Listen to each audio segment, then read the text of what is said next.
ফুটবলের সময়টা একদমই ভালো কাটছে না 5 বারের চ্যাম্পিয়ন ব্রাজিলের। দীর্ঘদিনের স্বপ্ন হেক্সা মিশন, তবে সাম্প্রতিক সময় পরিবর্তনের মধ্য দিয়ে যাওয়ার চেষ্টা করছে ব্রাজিল ফুটবল দল। বিশ্বকাপকে সামনে রেখে নতুন করে সাজাচ্ছে দল। সেই পরিকল্পনার অংশ হিসাবে দেশটি নিয়োগ দিতে যাচ্ছে নতুন কোচ। নেইমার রাফিনহোদের জন্য নতুন কোচ অনেকদিন থেকে খুঁজছিল ব্রাজিল। 2026 সালে আবারও হেক্সা মিশনে নামবে 5 বারের চ্যাম্পিয়নরা। অনেকদিন থেকে গুঞ্জন ছিল কার্লো আনচেলত্তি যোগ দিচ্ছেন ব্রাজিলের হেড কোচ হিসাবে। অবশেষে সেই গুঞ্জনই সত্যি হলো। রিয়াল মাদ্রিদ ছেড়ে ব্রাজিল জাতীয় দলের হেড কোচের দায়িত্ব নিচ্ছেন কার্লো আনচেলত্তি।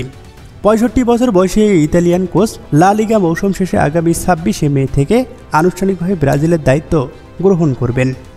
চলতি মৌসুমটা একেবারেই ভালো যাচ্ছে না রিয়াল মাদ্রিদের। একের পর এক শিরোপা হাতছাড়া হওয়ায় দিশেহারা কার্লো আনচেলত্তি। শিরোপা শূন্য মৌসুম শেষের সংখ্যায় আছেন ইউরোপের সফলতম ক্লাবটি। জাবি আসানসো রিয়াল মাদ্রিদের নতুন কোচ হিসাবে যোগ দেওয়ার জন্য চুক্তিতে সম্মত হয়েছেন। স্পানিয়ার এই কোচ প্রাথমিকভাবে গ্লাডিকোদের সাথে 3 বছরের জন্য চুক্তিতে স্বাক্ষর করেছেন বলে দাবি করেছেন বেশ কিছু স্প্যানিশ গণমাধ্যম।